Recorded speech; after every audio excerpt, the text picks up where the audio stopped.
Guys, what's happening? Zildjian Live, Season 2.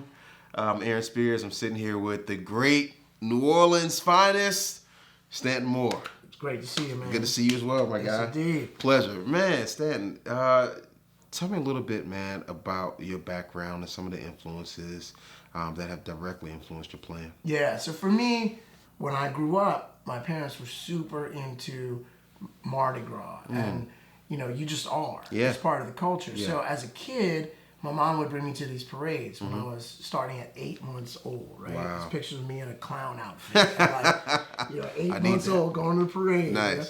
And so by the age of like 3 or 4, I started being really impacted by the power and the excitement of the drum line. Yeah. Coming down the street because you know the band would be playing sometimes, but always the drum line is playing. Yeah. So by the age of 3 or 4, I'm just like, oh my God, this is the most exciting thing, and I would get so close.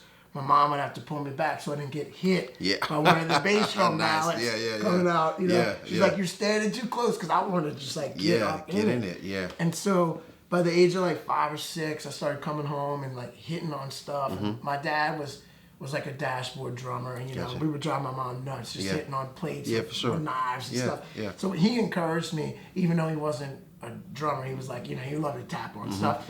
So then I started asking for a drum, and eventually they got me a snare drum. They made me take piano lessons first, and because I wanted to learn how to play Star Wars on piano. Nice. Right? Okay. So they're like, well, you know, if you take piano lessons and if you stick with that, then maybe you can get a drum. So I stick with that. They like, keep up your grades, and I did all that. Yeah. And then they're like, okay, maybe next year we'll get you a drum set. So I think I got my first set at like the age of 11 or 12. Nice. Okay. And then, as you know, as soon as I got that, piano fell off. Yeah, absolutely. You know, Yeah. grades started like, Yeah. So, and then I got the drum set, and then I loved it. And my parents were like, well, you know, where do you want to go to high school? And I was like, I want to go to high school where they have the best marching band in town because I knew I would learn from that, for sure. right?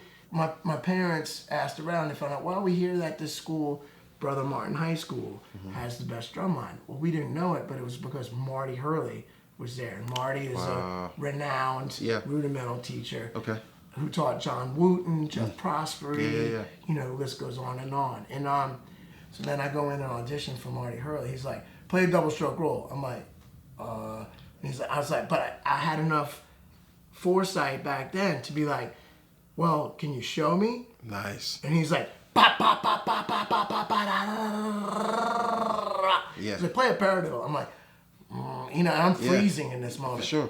And I'm like, can you show? And he's like, da da da da da da da da da. Bow. You don't know anything. Beginner band.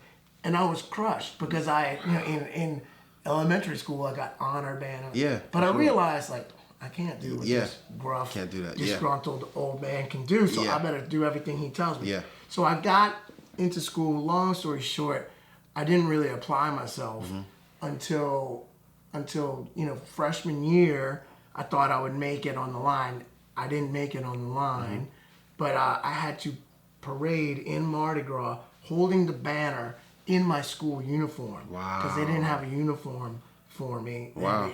So that's another long story, but that was so embarrassing for me. Wow. So you didn't have the marching band uniform? No. I had to wear my khaki school uniform with a name tag. Wow. And then I've got my friends, you know, I'm trying to be cool, and I joined the band, and that's already kind of nerdy, right? Now I'm like not even wearing the band uniform. Dude, I was like, and in that moment, I was like, this shit will never happen again. Like, I'm going to work my off, and I'm going to become the drumline captain. I'm going to win all state.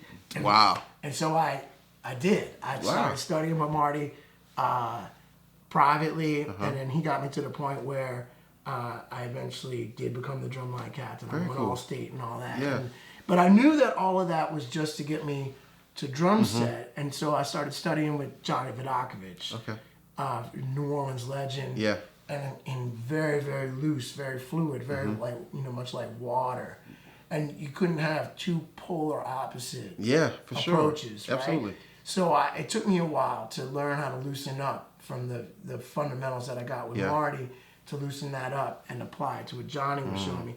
And then I got really loose for a while, and then I learned to kind of find a balance. Yeah. And so that was my earliest upbringing. And Johnny Vidakovich asked me when I was finishing high school, he said, "Where do you want to go to college?" So I think I want to stay here in New Orleans and go to Loyola. Okay. And because I want to be a New Orleans drummer, like I love this music. This is the music that impacts me. I just happen to be from here. Yeah. And I want to soak all that up. Yeah. And Johnny put his finger in my chest and he said, "All right."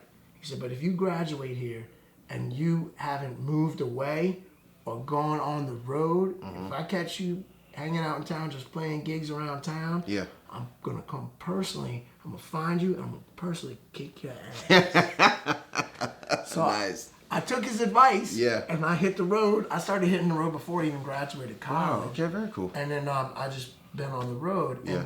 But I wanted to soak up, because that's the music The culture. that impacts me. Yeah, for and sure. That's the music that moves me still to this day. Yeah, for sure.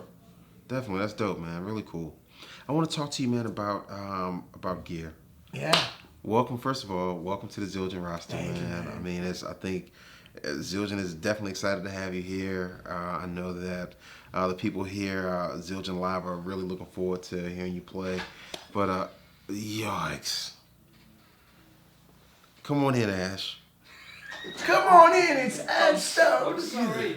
You said 11:40. I'm like, okay. Yeah, no, you're fine. That's all right. You're Hey, fine. look, come stick fine. your face in front of the camera. It's Ash! Talk a little bit about your love. Well, I don't want to say. Well, for me, it's love. I imagine the same for you, because I know you've played other things in the past. For you to be a part of this, I think it's a really big deal that you decide to be a part of this. Can you talk a little bit about the Cymbals and what it is that you dig and what you're feeling and what your vibe is? Absolutely. I mean, for me, in a large way, it really feels like I'm finally coming home. That's awesome. You know, one of the ways that I teased this announcement was posting a picture of me at 17 years old, a Throwback Thursday. Yeah. Me at 17 years old with a Zildjian hat on, right? Wow. So, you know, as I was younger, I started playing vintage A's, vintage K's, and then I went on the pursuit of, you know, the Turkish stuff, and that became a long situation that went from one thing to the next. And then now to be joining the Zildjian family of artists and the team and the company, it really does feel like I've landed in the right place with the right people. That's awesome. And it feels like I've come home. So, you know, at my house, my drums, you know, right now I've got a Gretsch broadcaster kit, right? And for the last 15 years, the cymbals at the house are old Ks that I've collected over the years. 20 with rivets, 22, 18, and 14-inch hats. Nice. And after talking to Paul Francis now, I think they're all from the late 60s, early 70s. Crazy. Yeah, and you know, I bought one in New York from Nodar Road, one the 22 from Barry at Drummers World. Nice. Wow. Drum World. Yeah.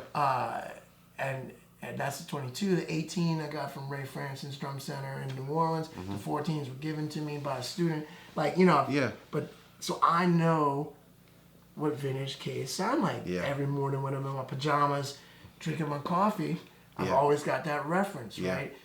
When Zildjian came out with the Keropes, you know, I was like, wow. I was like, all right, this is a throwback, really, for really sure. good. Yeah. This is really killing.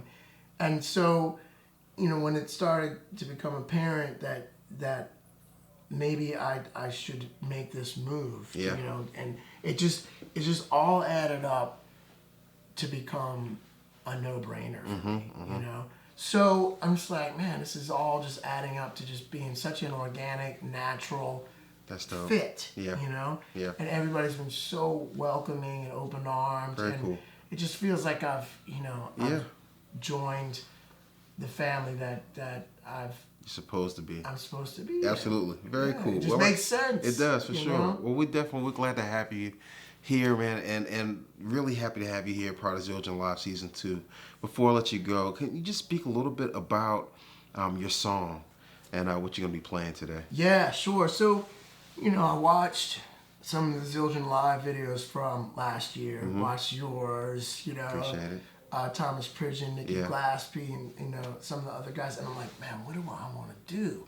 You know, it's like, so I didn't want to do something where it's like, oh, he's just doing the same old stuff, but then I didn't want to like do something, you know, completely different. But I'd already started working on my tune with Sput, and it's like, well, I kind of want to do something that's indicative of what people might expect, but do it slightly differently.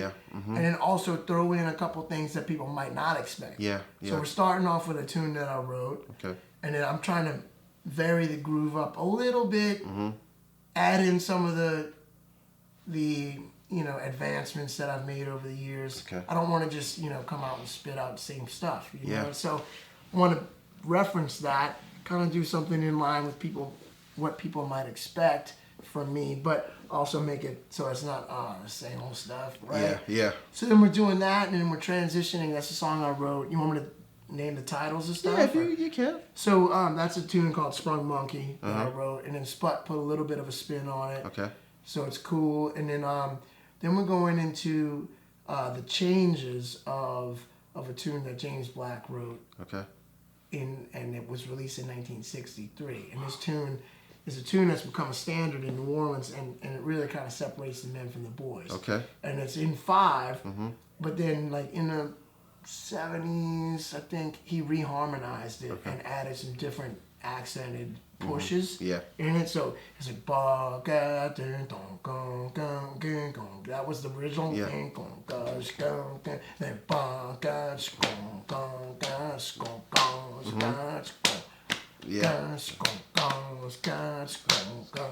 right, so that's the reharm. And so we're messing around with that form, right?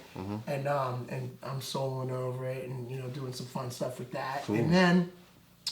And I've recorded that, and that's on some of my stuff. But then the last thing that we go into is a song that's on one of my records that's written by Robert Walter, who's my organ player that I play with a lot. And he'll write tunes with me in mind, like write tunes around my stuff. And, you know, so he and I work hand in hand a lot, and we've made a lot of records together. And so that's a tune that he wrote called Pie-Eyed Mank. That thing is funky. Yeah, that's a fun one. So I wanted to do something. I asked Spud, I was like, wow, could we do, you know, you only get a certain amount, but so I was like, I want to kind of like represent some different aspects of my playing while still demonstrating stuff that people might expect from me, but also like kind of push the envelope a little bit. Throwing a couple little curves, you know, but also give the people what they want. Gotta give it to them. But, you know, but also throwing a couple little things. For sure. So I asked Spud, I was like, well, could we kind of like do this medley? He's like, yeah, of course. I was like, might wind up being about 10 minutes or so. He's like, that's fine. It's totally cool. Man, it works out. The people, they're going to soak it up. As long as you playing, your drums sound great, cymbals sound amazing, the band is going to be killing. It's going to be an awesome thing for people to watch, for sure. I'm excited, man. It's going to, I had a lot of fun with rehearsal yesterday. I've been listening to the recording. And today we're just going to knock it out. And it's going to be killing. Very cool. Well, Stanton, again, man, so happy to have you here. Thank you for taking the time to interview for this with the Zildjian Live thing. Season 2 is here, coming at you. Stanton Moore, guys. Yes, indeed. Thank you again, bro. Thank you, man. Appreciate you. Yeah. All right. Thank you.